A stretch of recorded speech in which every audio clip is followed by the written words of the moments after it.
Right now, 400 kilometres above us, above the Earth's surface, orbiting at 17,500 miles per hour, 5 miles per second. The new crew of the International Space Station are just settling in. A team of 4 that make up Expedition 74 set off Friday morning, 5:15 a.m. from Cape Canaveral. This is the moment of launch. And liftoff. Go Falcon, go Dragon, and Godspeed Crew 12. And liftoff. Freedom flies bound for the International Space Station. 1.7 million pounds of thrust now propelling Falcon 9 and Crew 12.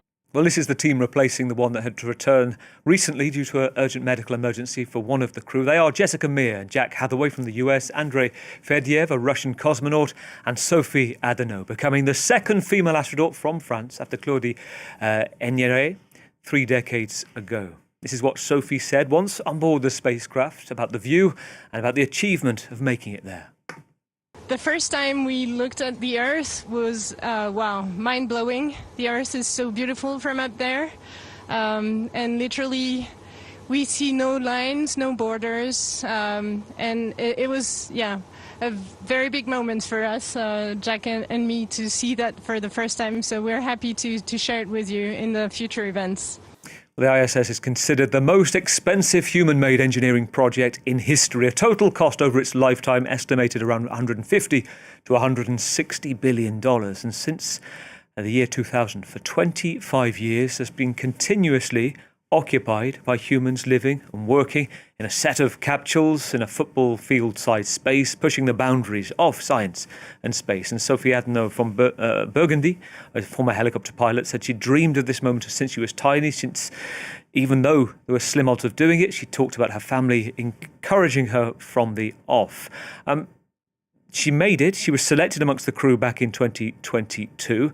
Let's bring in Michel Tognini, someone who's been cheering from Terra Nova, a renowned French astronaut. He's journeyed into space twice on the predecessor of the ISS, the Russian space station Mir, which means peace in English, spending 2 weeks on board for 5 days as well on that NASA Space Shuttle Columbia mission back in 1999. And also, Michel is author of A Coffee in Space in the Shoes of an Astronaut. Welcome back to France 24, Michel. It's always great to hear from you.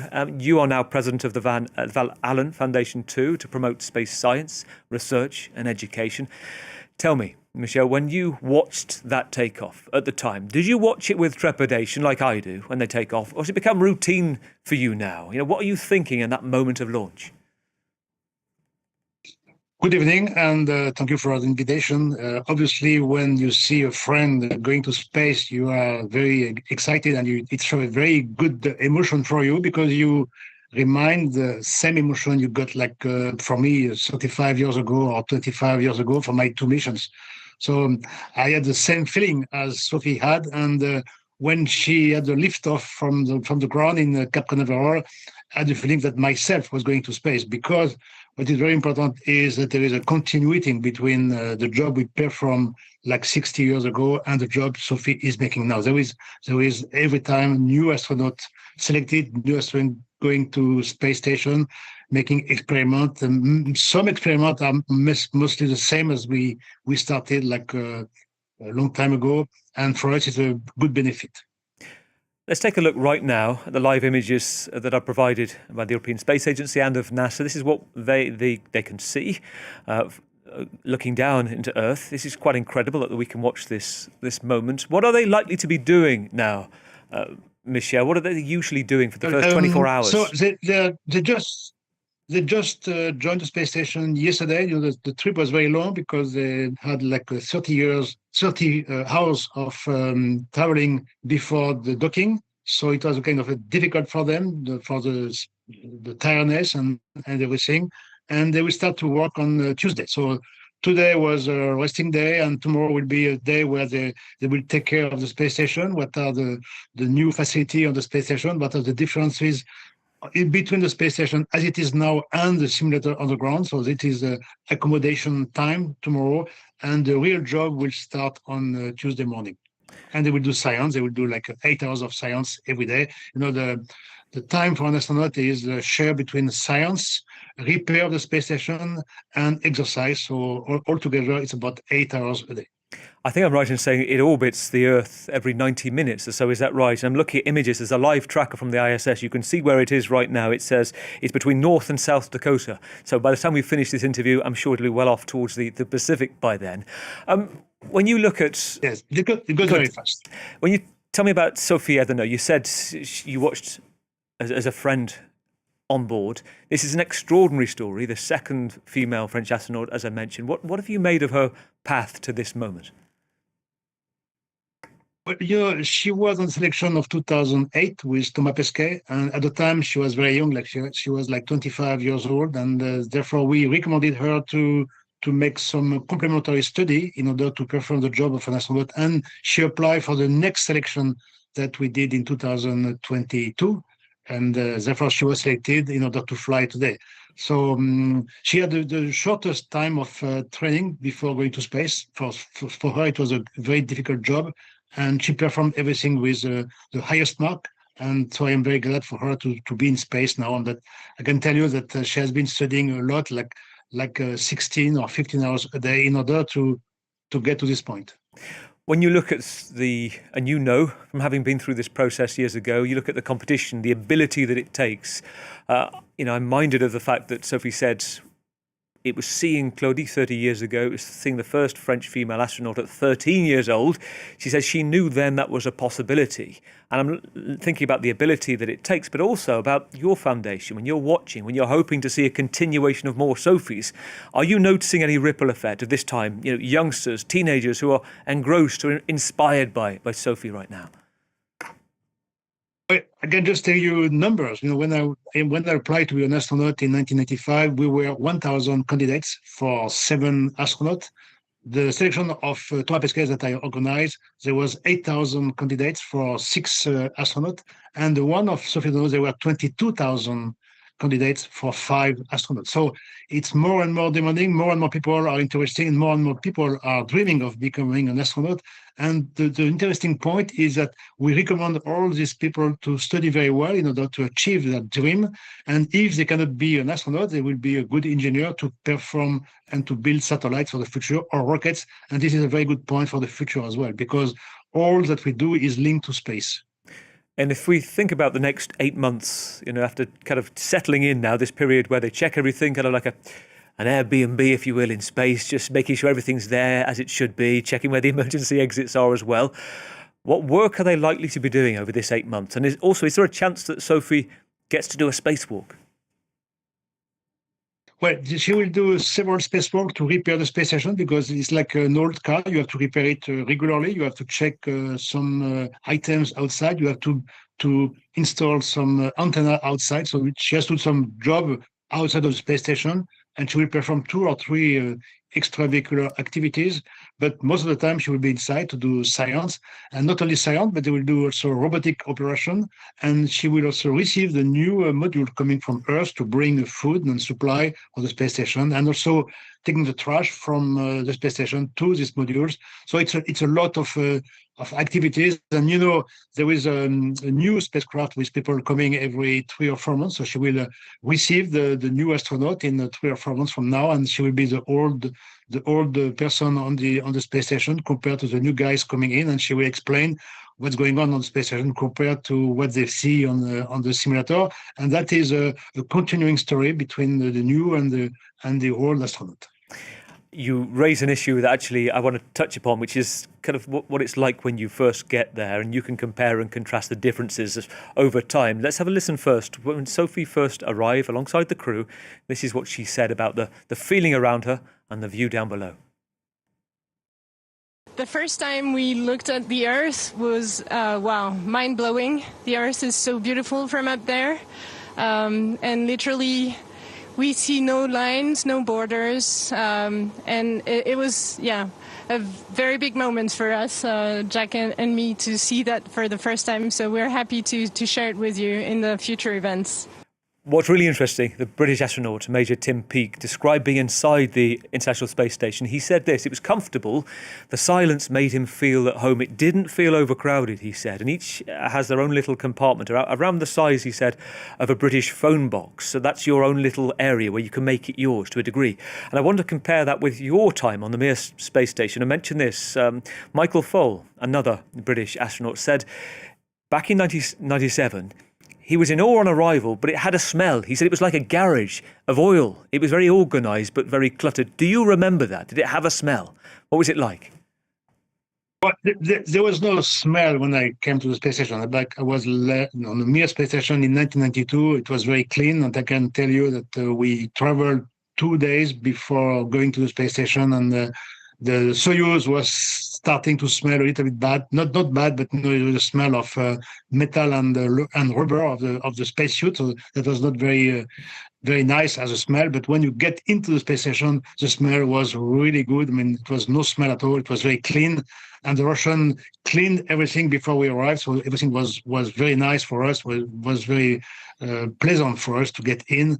And the first day you don't feel very well because you have motion sickness. You have all this move from the blood from your legs to your head. So your head is getting slightly bigger and your legs are getting slightly smaller. You have a time of adaptation. But then when you get adaptation after, I would say, 1 week or 10 days, you feel really good in space. And I remember on the last day of my mission, asking the Russian to stay 1 or 2 more days, and they said it's not possible because the contract doesn't allow this ability. So I was a little bit upset to stay just a few weeks on the space station, and I can imagine that Sophie will feel the same. She will get this time of adaptation, and she will feel a little bit difficult on the first time. She will get used after 1 week, and after she will feel really good, and then you feel extremely good, and you feel like it was your life. I mean, you feel like this the domain where you are in the best situation. And then you have some psychological issue at the time because you have to stay like 9 months on a small volume with the same people. So this is hard, and we prepare the astronaut for that. We do like HBP for human behavior and performance. We do HBP training in order for the people and the astronaut to be stronger for staying on the space station in a psychological point of view for long duration flight. Even with that training, Michel, do you remember, was there one particular thing that, used to get on your nerves that you think back to and think, that anybody spending that amount of time with effective strangers, even with family perhaps, for that long, was there something in particular that annoyed you? For me, for a short mission, nothing was annoying me, except that when you're on a space station, you just have to imagine it's like a camping, in a camping situation. So you don't have your own room. You don't have your own place to put your stuff. So I had a bag, like the marine bag, a small bag to put all my stuff inside. And I remember that every time I was opening my bag, the stuff inside was starting to blow outside because there was no gravity. So I was starting to catch each part after another. So that was annoying because I didn't organize myself very well. But if you are well organized, if you put everything with rubber and string and you put everything in order, life is good. But I didn't prepare myself enough to catch with zero gravity environment. When we look now at, Michel, the ISS, the International Space Station, will come back down to Earth, the orbit, in 5 to 7 years, so on 2030 we think. It is reaching its life expectancy. Is there something poignant for the teams working there now? Because we know there's no replacement as yet. And I ask how you assess the achievement, perhaps, the legacy of the ISS as it's coming to its final years. Up to now, I mean, this is a real success for us because it was a very difficult cooperation at the beginning between a Russian and American, and they've been working together more than 25 years. There was not a single problem in terms of techniques between Russian and American. And I can tell you, when I came to NASA in 1995, some Americans said, well, with this space station with the Russian, we don't want to do it because these are our enemy and we don't want to do it. But we started to work with them slowly and surely and to make them working together. And the station is a real success, especially between the Russian and American. The legacy of the Apollo Soyuz flight in 1975 with Leof and Tom Stafford, continued with the space station, and I hope it will continue after, because there is a new space station around the moon called Gateway that will be launched after the ISS, and the Russians are not in because of the war in Ukraine now, so this is a pity, but I hope after the war they can join again the space station and start to work together. Because if I can summarize on this space station, the Russians learned from the American a lot, and the American learned also from the Russian. And this station is in interdependency, because Russians are depending on the American and vice versa. So all together are really close, in a closed loop, and they cannot separate from each other. And from the astronaut point of view, I can tell you, when I talk to them, I can see a real admiration between Russian and American and vice versa. If those people are watching and they're listening to you tonight, or they're watching the mission and they're watching how Sophie and the team get on, and they're just inspired by what's going on, tell me something. The modern generation, tell me how much AI makes a difference, or could make a difference to what we're about to venture into, you know, whether it's the Artemis mission in the US. And I want to mention a couple of things that might come into this. One is communication, just listening to astronauts talking about the issues between trying to communicate from base station on Earth. At the moment, I think I'm right in saying, Michel, to Mars, there's a delay of about 20 minutes communicating. To Jupiter, up to an hour. To Pluto, more than 5 hours of delay. And I just wonder how much AI starts to really change the game. Oh, this is we are not against AI. AI is working with us. We are teaching AI to be more performant in order to help us in the future, and AI is also helping us. So on the space station, we have a lot of AI devices making life easier for the astronaut. But we cannot leave the AI alone to work, because the AI doesn't have enough knowledge of the system. So we work together. If you look at the Mars situation, and it is true that the communication at the minimum is 20 minutes between the Earth and Mars. So if you have a robot on Mars, if you start to tell the robot stop now, the robot will stop 20 minutes after. Therefore, we need to go very slowly, and this is why we go centimeter by centimeter every day. So it's very slow, and this is why we work all together to be more performant in the future on the Mars mission. We don't plan to go to Jupiter now because it's too far away, but the next step will be the moon in 5 years from now, and 5 or 6 years from now, and the next step will be again after will be Mars. But Mars is a long journey, and today we have a lot of the difficulties because the radiation from the sun are extremely dangerous, and a human being cannot stay more than 45 days alive with sun radiation. So we're going to have this Gateway space station around the moon in order to make some other study and to prepare all the devices necessary to go to Mars, and also to study how to protect the human body from the radiation. And when this is done, we can go to Mars together, because the trip is very expensive. As you mentioned at the beginning, the space station is very expensive, but imagine that a flight to the moon is also even more expensive, and the flight to Mars, it's even more and more expensive. So we need the job and the money from all the country, from Earth, in order to go to Mars and to study what was Mars before, and what was the communication, and what was the similarity between Mars and Earth, in order to more protect the Earth. Well, this is what, taking us back to the start, Michel, Sophie was asked on France 24 fairly recently about the idea of Mars and the moon. This is what she said. Astronauts will still have to learn the basic skills, and the best way to learn the basic skills is to go to low Earth orbit, so to the ISS first, and then we'll see. Of course, we all dream of the moon and the rest of the missions, but we need to learn the job basically first. Yeah, get this bit done first. A nod to your book as well, Michel. We've chatted before about the act itself, Coffee in Space. For Sophie and the team, the quality of coffee out there, I imagine, on the ISS is a lot better than it was when you were there in space, even if it's not straightforward, drinking it with no gravity. Well, you remember I explained you the last time what was the story behind the coffee in space, and because after 2 days on the Soyuz, we were traveling at 28,000 kilometers an hour, so very fast, and we were tired and exhausted. And a few, let's say half an hour before docking the space station, we were tired and not sure to get to the space station. So it's a very critical moment.